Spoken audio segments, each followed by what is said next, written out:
헬라의 유명한 철학자죠. 우리 소크라테스. 그가 우리 인생을 네 가지로 얘기를 했습니다. 첫 번째는 어린 아이는 겸손해야 한다. 겸손을 배워야 한다. 그래야 많은 것을 배울 수 있는 그런 시기이기 때문에 그렇습니다. 그리고 혈기가 왕성한 젊은이는 온유해야 한다. 그래야 실수가 없다. 그리고 세 번째로 장년 되어서는 공정해야 한다. 이것은 뭐냐면 너무 지나치게 욕심부리지 말라는 거죠. 그것으로 인해서 많은 문제가 일어나니까요. 그리고 마지막 노년이 되어서는 신중해야 된다. 우리 노인분들에게 많이 들려진 얘기가 뭐예요? 소크라테스 말에 의하면 왜 신중해야 되느냐? 주책이 많아진다는 거예요. 그래서 신중해야 된다. 참 그럴듯한 교훈이 아닐 수가 없습니다. 그렇지만 우리가 오늘 우리 예수님께서는 우리 인간 특히 그리스도인으로서 평생도록 갖춰야 할 성품이 무엇인지를 말씀하고 있습니다. 그것이 바로 오늘 5절 말씀입니다. 여러분 다 암송하셨죠? 다 함께 한번 읽겠습니다. 시작. 온유한 자는 복이 있나니 그들이 땅을 기업으로 받을 것이며. 네, 그렇습니다. 바로 온유한 자라. 이 온유한 자가 우리가 평생도록 또 우리의 삶 속에서 어리든 또 노년이 되었든 항상 우리가 갖춰야 할 중요한 성품을 말씀합니다. 이런 온유함이라고 하는 것은 우리가 헬라어로 프라우스라고 그래요. 부드러움, 온유함, 너그러움, 겸손함 이런 의미죠. 우리 예수님께서 바로 이렇게 부드럽고 온유하게 사셨던 것을 우리가 생각하면 되겠습니다. 예수님께서 예루살렘에 입성하실 때도 뭐 떵떵거리면서 신말, 말하자면 신군말을 타고 입성하신 게 아니에요. 그냥 평범하게 그 당시 하층에 있는 모든 사람들이 수송수단으로 썼던 나귀 새끼를 타고 예루살렘에 입성하셨습니다. 그래서 이 온유함의 복을 얘기할 때 이 단계는 우리가 첫 단계는 심령이 가난한 자는 복이 있나니 그랬습니다. 심령이 가난한 자의 그런 단계에서 이제 그 다음에 심령이 가난한 자가 그 다음에 애통하는 자였죠. 죄로 인해서 자신 아무것도 아니라는 걸 깨닫고 나는 죄인한 것을 깨닫고 나서 이제 애통함을 보이는 단계, 바로 그 두 번째 단계. 그 다음 단계 더 높은 단계가 바로 이 온유함이라는 것입니다. 온유함. 심령이 가난한 자는 텅 빈 자기 자신과 관계하는 거예요. 자신의 죄의 문제를 가지고 애통하는 자가 이제 또 슬퍼하는 자기 개인적인 슬픔의 문제를 다루는 것이라면 이 온유한 자 하는 것은 온유한 자는 자기 개인만이 아니라 이것은 또한 다른 사람들과의 관계성을 의미한다. 심령이 가난한 자와 애통하는 자는 또한 하나님과의 관계하는 그런 부분이라고 한다면 온유한 자라고 하는 것은 형제와의 관계를 항상 염두에 둔다는 것입니다. 그래서 온유함은 자연적으로 태어나는 성품이 아니라 했어요. 우리가 이 팔복에서 나타나는 성품들은 다 하나같이 그냥 저절로 생겨지는 게 아니라 그랬습니다. 예수님을 주로 영접하고 그죠? 하나님의 자녀가 된 그런 이들에게 주어지는 성령의 선물이라고 했습니다. 그래서 우리는 보통 온유하다 그러면 무기력하고 나약한 자처럼 생각하는데 그게 아닙니다. 진짜 온유한 자는 정말 힘있고 권세 있는 이들이 할 수 있는 성품이에요. 자기를 잘 다스리는 그런 능력을 가진 자입니다.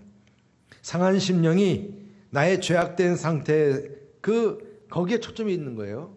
심령이 가난한 자, 애통하는 자는 그러나 이 온유한 자라 이 온유함이라고 하는 것은 하나님의 거룩함과 맞추어져 있어요. 그래서 심령이 가난함은 내가 죄인이기 때문에 심령이 가난하다고 한다면 온유함이라고 하는 것은 하나님의 그 거룩하심 때문에 우리가 온유해야 한다는 것입니다. 그래서 심령이 가난한 자는 죄에 대해서 엄청난 깨달음이 있어서 이제 하나님 앞에 내 죄를 두고 애통해야 한다고 한다면 이 온유함이라고 하는 것은 거듭난 죄인이 이제 내가 회개하고 거듭나고 그런 믿음의 초보, 그 믿음의 초보 단계를 더 뛰어넘어서 이제는 하나님의 거룩하심과 의로움으로 나가는 것이다. 우리는 히브리서 6장 1절 말씀 보면 잘 표현됩니다. 우리 다 같이 함께 읽어보겠습니다. 시작. 그러므로 우리가 그리스도의 도의 초보를 버리고 죽은 행실을 회개함과 하나님께 대한 신앙과 세례들과 안수와 죽은 자의 부활과 영원한 심판에 관한 교훈의 털을 다시 닦지 말고 완전한 대로 나아갈지니라 그랬어요. 아멘. 여러분, 우리가 이제 주님의 성전의 문에 들어와서 내 죄를 주님 앞에 다 토해내고 이별하고 회개하고 그러고 나서 이제 주님 앞에 더 온전한 자로 나아가는 그 과정이 바로 이 온유함이라. 어떻게 보면 내가 잘난 것처럼 교만해는 모습이 대단한 것 같지만 그런 교만함을 가지고 있는 자들은 주님의 성수의 문 앞에 서서 그냥 스톱 당합니다. 못 들어온다 이거예요. 못 들어온다. 그래서 이 심령이 가난한 그런 자로서 내 죄에 대한 애통함을 가지고 이걸 더 넘어서 거룩함을 위해서 말입니다. 이제는 그 물두멍에서 내 죄를 씻는 거예요. 온유함의 옷을 입는 거예요. 골로새서 3장 10절 말씀 보게 되면 그러므로 너희는 하나님이 택하사 그랬어요. 거룩하고 사랑받는 것처럼 긍휼과 자비와 겸손과 온유와 오래 참음을 옷 입고 그랬어요. 이런 우리가 주님의 왕 같은 제사장으로서 이처럼 거룩의 옷을 입고 온유의 옷을 입고 말입니다. 주님 보좌 앞에 나아갈 수 있기를 주님의 이름으로 축복합니다. 주님과 함께 긴 여정을 함께하는 하나님의 귀한 제사장이라는 거예요. 그렇다면 이 과정 속에서 우리는 말씀도 배우고 기도도 하고 많은 훈련도 우리가 받아요. 그렇지만 실수도 해요. 넘어지기도 합니다. 그러나 그런 모든 것들이 우리를 연단하죠. 그죠? 연단합니다. 그 다듬어진 그런 훈련된 성품이 온유함이에요. 그냥 하루아침에 딱 하고 만들어지는 게 온유함이 아닙니다. 그래서 온유한 사람은 어떠한 사람이냐 했을 때 바로 이 온유한 사람은 심령이 가난하여 하나님 앞에서 애통하여 위로받은 자라. 이 바로 이 첫 단계와 두 번째 단계를 거치는 그 과정이 꼭 있어야 된다는 얘기죠. 그래서 하나님 앞과 사람 앞에서 내가 낮아지는데 나를 텅 비울 수 있는 심령이 가난한 자요. 그리고 나는 주님 앞에 죄인일 수밖에 없는데 그래서 자랑할 것이 없어요. 뭐 분개하고 불평하고 자기 주장하고 자기의 지위를 드러내고 뭐 특권을 드러내고 여러분 이럴 만한 어떤 그러한 떳떳함이 엄밀히 말하면 부족한 거예요. 왜요? 나는 하나님 앞에서 정말 어쩌면 뭐 누군가 나에게 막 뭐라고 해코지하고 그런다 할지라도 내가 그 사람보다 더 큰 죄인임을 깨닫는 자이기 때문에 그래요. 그래서 온유한 자라. 그리고 또한 온유한 자는 하나님의 뜻에 무조건 순종하는 자라. 참 여러분 우리가 온유한 자로서는요 걔가 토하였던 곳으로 다시 돌아가지 않으려고 무척 정말 조심하는 자들이에요. 다시 말하면 여러분 우리가 예수님 믿고 구원받아 가지고요 내가 참 죄사함 받고 참 기뻐 그렇게 하다가도 한순간에 걔가 토한 곳으로 또다시 추락할 수 있는 위험성을 가지고 있다는 거죠.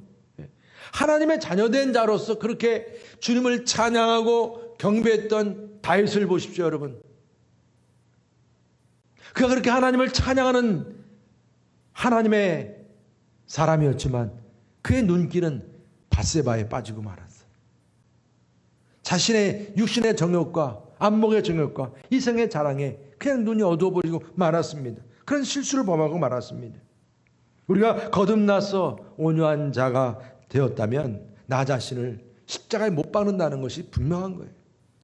십자가에 못 박고 오로지 주님의 뜻이 이루어지기를 원합니다. 하나님 말씀 내가 보면 어떤 때는 이해가 되질 않아요. 정말 어려워요. 그런다 할지라도 그 말씀 안에서 주어지는 하나님의 뜻대로 이루어지기를 원합니다. 이것이 온유한 자예요. 여러분, 하나님의 말씀, 그 뜻대로 그 말씀을 지켜 행하는 그런 온유한 자로 승리하시기를 주님의 이름으로 축복합니다. 이 지금 두 가지 부분은요, 내가 하나님 앞에 죄인임을 애통해 하면서 그러면서 하나님의 말씀에 순종하고자 하는 이 부분은 하나님과의 관계성 속에서 우리가 온유함을 지키는 거예요. 그렇다면 우리 형제들과의 관계성 속에서는 온유한 자라고 하는 것은 자신을 낮추고 겸손한 자라. 아무리 자기가 높은 자리에 있다 할지라도 그 높은 자리를 뽐내지 않아요. 오히려 그 낮은 자보다 더 낮은 자라는 사실을 내가 인정할 줄 알아요. 상석에 앉기를 원치 않아요. 내가 어떤 유명한 가문이라고 자랑하고 싶지 않아요. 재능이 있어도 그 재능을 드러내고 싶지 않아요. 왜요? 사도 바울이 얘기했던 것처럼 오히려 어떤 고백이죠? 나는 죄인 중에 괴순이라. 내가 하나님 앞에 내가 사랑의 빚을 진 것을 생각하면 그 1만 달란트 빚진 자보다 내가 더 빚을 진 자라. 그 생각을 하니까 우리가 정말 낮은 자로서 겸손할 수밖에 없다.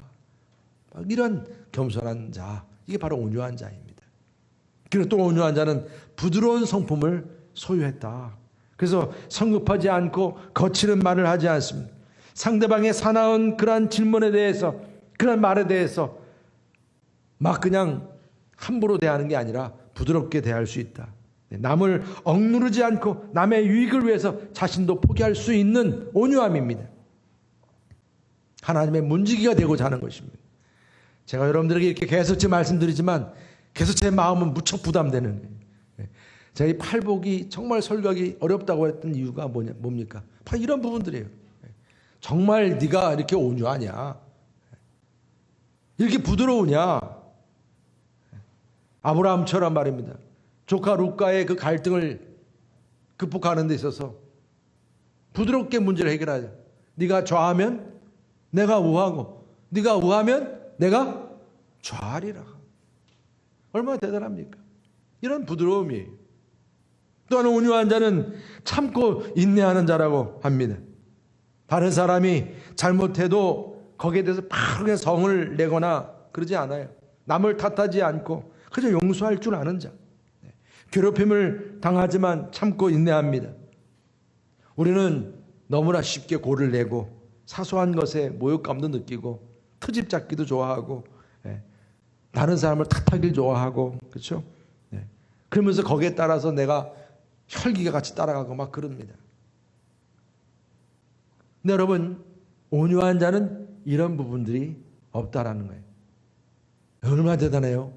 그렇다고 해서 온유한 자는 약한 자는 아닙니다. 절대로.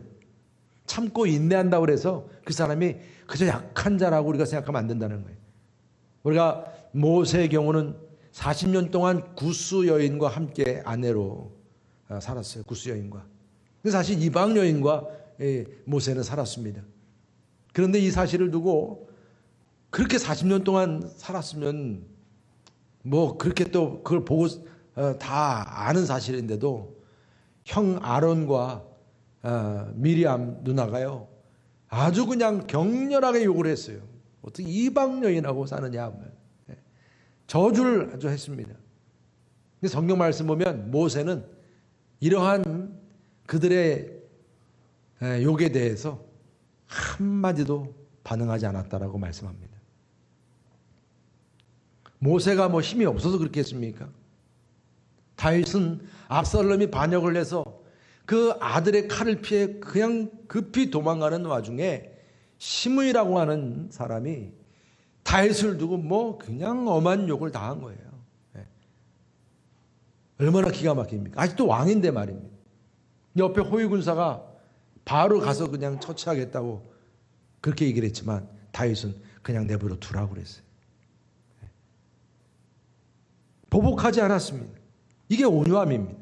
사람들은 다 마음속에 뭔가 다 칼을 품고 살아요. 그래서 어느 때가 되면 그냥 그 다른 사람의 칼을 드러내려고 하는 것이 우리 인간들의 마음인데 이 온유한 사람들은 다른 사람들에게 칼을 들이대지 않는다는 거죠. 이유가 어디 있습니까? 내가 하나님 앞에 잘못한 것이 너무 많아서 그래요. 다른 거 없습니다.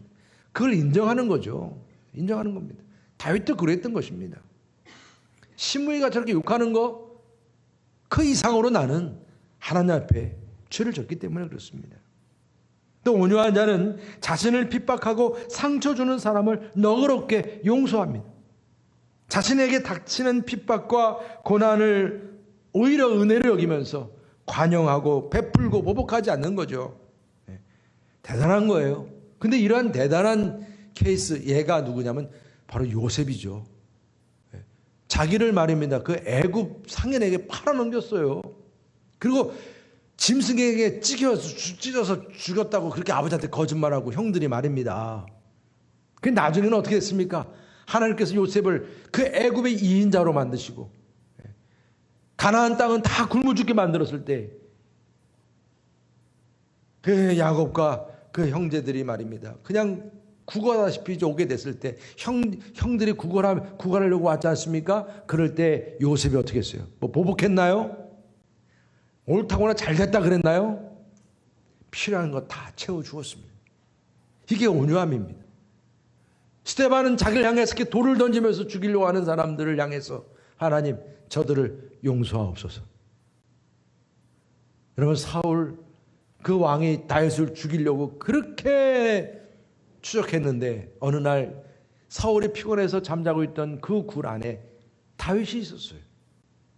그래서 다윗은 그런 사울 왕에게 보복하지 않습니다. 이게 온유함입니다. 여러분 어떻게 보면 이런 온유함이라는 것을 우리가 뭐 생각해 보면 더 많이 있죠. 또 한 가지 더 우리가 얘기할 수 있는 것은 자족함이라고 합니다. 자족함. 내게 주어진 어떤 상황, 어떤 일들, 내 모습 이것을 그냥 만족해하고 감사하는 거예요. 어떤 야망을 품고서 불만족하면서 그런 것이 아니라 그냥 하나님께서 공급해 주신 것으로 그래서 그것으로 만족하는 것이죠. 하늘의 만나가 반석에서 터지는 물이 그것이 이스라엘 백성들에게 만족이었듯이 말입니다. 온유한 자는 항상 하나님께서 자기에게 부여해 주신 재능에 대해서도 그것이 부족하다고 불평하는 것이 아니라 감사하면서 최선을 다한다. 최선을 다한다. 사도 바울이 이러한 자족함을 두고 뭐라고 그랬습니까? 어떠한 형편에서든지 내가 자족하기를 배웠다라고 말합니다. 배웠다. 여러분 우리가 온유한 자가 누구라고 말씀했습니까? 하나님 앞에서 내 죄를 통회하고 애통하는 자요. 그리고 하나님의 말씀에 그의 뜻대로 이루어지기를 바라는 순종하는 자라 했습니다.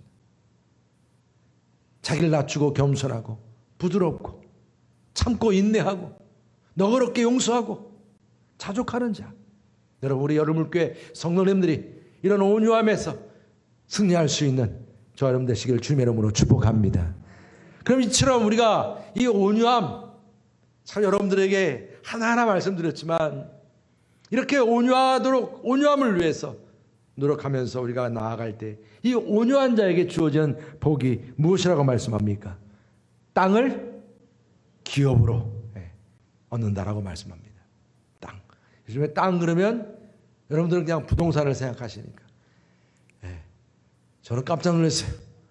서울에 집값이 평균이 10억이랍니다. 놀래 자빠질 뻔했어요. 이게 어떻게 된 일입니까? 그러니까 여러분 우리가 이렇게 땅 그러면 벌써 머릿속에서는 부동산을 생각하지만 제가 여러분들 말씀드렸죠. 이 팔복에서 주어지는 복은 마카리오이 하늘의 복이라고 그랬어요. 복의 수준이 다르다고 그랬죠. 땅도 마찬가지입니다. 땅도 단순히 제가 여러분들과 오늘 부동산을 얘기하고자 하는 것이 아닙니다. 바로 현재에 주어져 있는 땅. 이것이 내가 물론 발을 딛고 있는 땅이기도 하지만 내가 누리고 있는 모든 삶의 모습, 이 모든 것이 하나님의 은혜로다. 하나님의 은혜로다. 현재 이 땅에 기업을 내게 주신다는 거예요. 먼저 그의 나라와 그의 의를 구하라. 그래야만 너에게 이 모든 것을 더해 주신다는 거예요. 이게 하나님의 계산법이요. 하나님의 법도에 따른 은혜가 주어진다는 것입니다. 그래서 베드로전서 5장 5절에 이렇게 말씀하세요. 다 서로 겸손으로 허리를 동이라.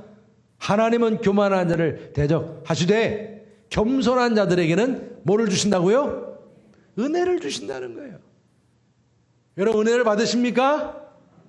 이게 땅이에요. 지금 내게 주어진 땅입니다. 우리 고린도후서 6장 10절 다 함께 읽어보겠습니다. 시작. 근심하는 자 같으나 항상 기뻐하고 가난한 자 같으나 많은 사람을 부유하게 하고 아무것도 없는 자 같으나 모든 것을 가진 자로다.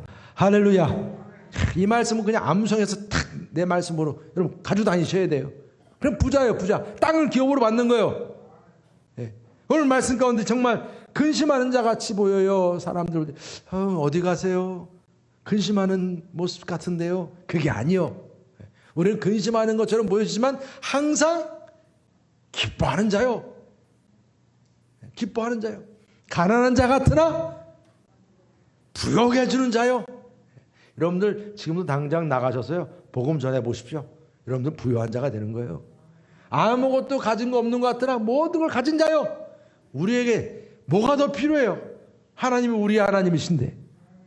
여러분 고린도전서 3장 21절 이렇게 말씀합니다. 그런즉 누구든지 사람을 자랑하지 말라. 만물이 다 너의 것임이라. 사람 부러워할 거 없어요. 하나님께서는 만물의 주인이신데 그 하나님이 나의 하나님이신데 우리 역시 만물이 다 너의 것임이라. 온유한 자는 이기는 자라. 이기는 자.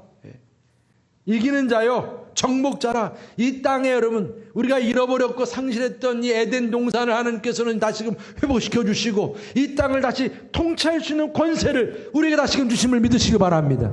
나의 주 나의 하나님을 나의 마음에 모시고 살아가게 되면 그분이 이 땅의 주인이시니까 그분을 우리가 모시고 살아가니 우리도 역시 이 땅의 주인으로 살아가게 되는 거예요.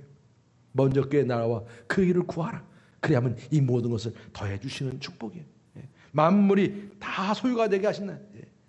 세상이 다 내 소유가 된다고 하는 이 엄청난 약속을 우리에게 주시는데 항상 기뻐하고 아무것도 가진 것 없어 보여도 이기는 자요. 우리가 승리하는 자요. 모든 걸 소유하는 자라. 이 기업을 우리에게 주셨다는 것입니다. 그리고 또한 미래의 땅을 기업으로 우리가 받는다는 거예요. 이 온유한 자는 땅을 차지하게 되는데 이스라엘 백성들이 광야에서 그들에게 끊임없이 소망으로 미래의 땅을 바라보았어요. 그게 가나안 땅입니다. 가나안 땅. 그 가나안 땅을 약속해 주셨어요. 앞으로 주님과 더불어서 이처럼 우리에게 주어질 땅, 이 땅을 우리가 상속받는다는 거예요. 여러분 땅을 상속받는데 여기 무슨 돈이 필요해요? 아니 여러분 부모님이 나에게 땅을 유산으로 물려주는데 내가 그 값을 치러야 됩니까? 물론 세금은 내겠지. 그렇지만 그걸 내가 그대로 물려받아요. 이게 상속이요. 하나님의 후사된 자로서 받는 축복입니다. 여러분 우리 다 같이 함께 기도 한번 하겠습니다. 제가 기도문을 하나 적어왔어요. 다 같이 함께 나의 하나님 시작. 나의 하나님 이 모든 것은 주의 것입니다. 그러므로 또한 모두 내 것입니다. 이는 내가 하나님의 상속자이며 예수 그리스도와 함께 유업을 받을 자이기 때문입니다. 할렐루야. 여러분 우리에게는 이처럼 하나님께서 유업으로 주실 기업이 있다는 거예요. 여호수아에게도 하나님께서 가나안 땅에 들어가기 전에 뭐라고 말씀하셨어요? 네가 밟는 땅마다 다 내가 주리라 주리라. 여러분 우리에게 약속된 땅은 하나님께서 우리에게 약속해 주신 땅은요 다 주리라. 예. 뭐 투자 규제가 돼가지고 좋은 땅에 잘 투자라 이런 차원이 아니에요. 주 예수를 믿으라. 그러면 너와 내 집이 구원을 얻으리라. 그 예수를 영접하면 그 믿음 안에서 주어지는 하늘의 기업은 이루 말할 수 없는 기업이에요. 그 기업이 우리에게 주어진다는 거예요. 할렐루야. 이 기업은 신령하고 영원한 땅, 바로 그 땅을 기업으로 받게 된다는 것입니다. 할렐루야. 무슨 땅이라고요? 신령하고 영원한 땅이라. 신령하고 영원한 땅이라. 온유한 자가 받는 땅은 예수님께서 우리에게 약속해 주신 땅이에요. 새 하늘과 새 땅이라. 죄와 저주가 없는 새롭게 된 우주를 기업으로 받는 거예요. 정말 새롭게 된 땅이에요. 우리의 몸이 신령한 몸으로 변화가 된다고 그랬지 않습니까? 이건 우리 몸만이 아니에요. 우리가 딛고 있는 이 땅도 온유한 자에게 주어진 이 땅도 하늘의 기업이요 새하늘과 새 땅이라 신령한 땅으로 변화가 됨을 믿으시길 바랍니다. 얼마나 참 놀라운지 몰라요. 우리가 약속된 말씀 요한계시록 21장 1절 2절 다 같이 함께 읽어보겠습니다. 시작. 또 내가 새 하늘과 새 땅을 보니 처음 하늘과 처음 땅이 없어졌고 바다도 다시 있지 않더라. 또 내가 보매 거룩한 성 새 예루살렘이 하나님께로부터 하늘에서 내려오니 그 준비한 것이 신부가 남편을 위하여 단장한 것 같더라. 할렐루야. 여러분, 이 새 하늘과 새 땅은 남편을 위해서 신부가 단장한 것 같아요. 얼마나 참 기대하면서 단장했기에. 이것은 태초에 하나님께서 창조하셨던 그 땅과는 비교할 수 없는 땅이라는 거예요. 우리 4절 다 같이 함께 읽어보겠습니다. 4절 시작. 모든 눈물을 그 눈에서 닦아주시니 다시는 사망이 없고 애통하는 것이나 곡하는 것이나 아픈 것이 다시 있지 아니하니 처음 것들이 다 지나갔었습니다. 지금 여러분 우리가 사는 세상은요, 애통하고 곡하고 아프고 죽고 생로병사, 생존 경쟁, 약육강식.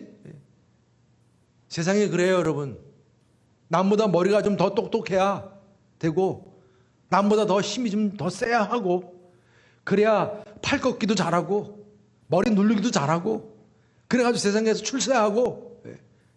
이게 세상의 모습이에요. 세상의 땅이에요. 지금까지 여러분 우리의 세상은 그렇게 살아왔어요. 서로 싸우고 다투고 시기하고 질투하고. 남이 좀 잘 되면 사촌이 땅 사면 뭐가 아프다고 그래요? 이게 세상이에요. 진짜 그런가 봐요. 사촌이 땅 사면 배가 아픈가 봐요. 이 세상이에요. 그런데 여러분, 오늘 온유한 자가 누리는 기업은 이 세상 기업과 비교할 수 없다는 거예요. 온유한 자는 다른 사람들이 더 좋은 것을 가지고 있을 때 배 아파하는 게 아니라 더 좋아한다는 얘기죠. 다른 사람이 행복해하면 그 행복이 내 행복처럼 여겨지고 더 기뻐하는 거예요. 마치 부모가 자녀들이 행복해하면 기뻐하듯이. 근데 이건 부모와 자녀만의 관계가 아니요, 바로 이 땅, 우리 공동체, 이 사회 속에서 이러한 기적 같은 이런 놀라운 신령한 역사가 일어나는 것입니다, 여러분. 그래서 이 온유한 사람이 새하늘과 새 땅을 위해서 살아가는 데 있어서, 여러분, 사도 바울이 이 새하늘과 새 땅을 위해서 모든 것을 버렸는데 그가 고백했지 않습니까? 그가 이제 누리는 이 땅은 우리 그리스도의 사랑, 누가 그 그리스도의 사랑에서 끊을 수 있겠느냐? 누구도 끊을 수 없는 땅이라는 거예요. 사망, 환난, 곤고, 박해, 기근, 적신, 위험, 칼이랴. 그것도 끊을 수 없는 땅이라는 거예요. 우리가 종일 주를 위해서 내가 도살할 양처럼 여김을 받아도 이 세상에서 우리를 사랑하시는 이로 말미암아 우리가 넉넉히 이길 수 있는 땅임을 믿으시길 바랍니다. 사망이나 생명이나 천사들이나 권세자들이나 현재이나 장래이나 말입니다. 능력이나 높음이나 깊음이나 어떤 피조물일지라도, 다른 어떤 피조물일지라도 우리를 주 예수 그리스도로부터 끊을 수 없는 그런 땅이라, 그런 신령한 땅이라. 여러분, 이 땅은 성령의 불로 모든 죄악이 소멸되고 새롭게 지어진 땅인 줄 믿으시길 바랍니다. 우리의 욕심이 막 득실득실되는 그런 땅이 아니라는 얘기죠. 천사들이 새로운 노래를 부르면서 하늘로부터 그 영광 가운데 내려오는 그런 새하늘과 새 땅이, 싸움과 전쟁이 없는 것이 온유한 자들이 기업으로 얻는 땅이기에, 그죠? 여러분, 온유한 자들이 얻는 그 땅, 그 기업은 이렇게 멋진 땅이라니까요. 전쟁도 슬픔도 아픔도 죽음도 없는 것, 즐거움과 평화와 행복이 가득한 땅. 온유한 자들만이 이 천국의 열쇠를 쥐고 말입니다. 이곳에서 누리는 새하늘과 새 땅이요. 시편 37편 11절 말씀 다 같이 함께 읽어보겠습니다. 시작. 그러나 온유한 자들은 땅을 차지하며 풍성한 화평으로 즐거워하리로다. 아멘. 여러분, 오늘 5절 말씀처럼 이 시편 시인도 온유한 자들은 땅을 차지하며 풍성한 화평으로 즐거워하리로다. 여러분, 우리가 바라는 천국 아닙니까? 이 땅에서 이루어지는 천국 아닙니까? 이 땅에서 만나는 사람들끼리 서로 온유할 때 욕심이 없어요. 네가 좋아하면 내가 우할게. 네가 우하면 내가 좋아할게. 이런 아름다운 모습이. 여기에 무슨 서로 그 소유권 가지고 막 싸우고 분쟁하고 갑질이 어디 있겠습니까? 교만하고 남을 비판하는 일이 어디 있겠습니까? 새하늘과 새 땅에서 누리는 자답게 서로 평안의 복을 누리면서 오히려 어떤 희생과 손해도 아깝지 않게 여기는 그 나라, 하나님 앞에서 심령이 가난하고 애통해하는 바로 우리 여러분교회 여러분들이 사는 나라. 할렐루야. 우리 여러분교회가 이 공동체가 바로 그런 공동체 아니겠습니까? 마음이 온유하고 겸손하여서 여러분들을 통해서 이 땅에 새하늘과 새 땅이 이루어지도록 우리가 이처럼 최선을 다하고 이 땅이 확장되도록 우리가 함께 기도하고 노력함을 믿으시기를 바랍니다. 여러분, 우리 삶 속에서 어떤 유혹과 시험이 주어질지라도 흔들림이 없이 온유한 자에게 주어지는 이 새하늘과 새 땅을 기업으로 누릴 수 있는 저와 여러분들, 우리 모두가 될 수 있기를 주님의 이름으로 축원합니다.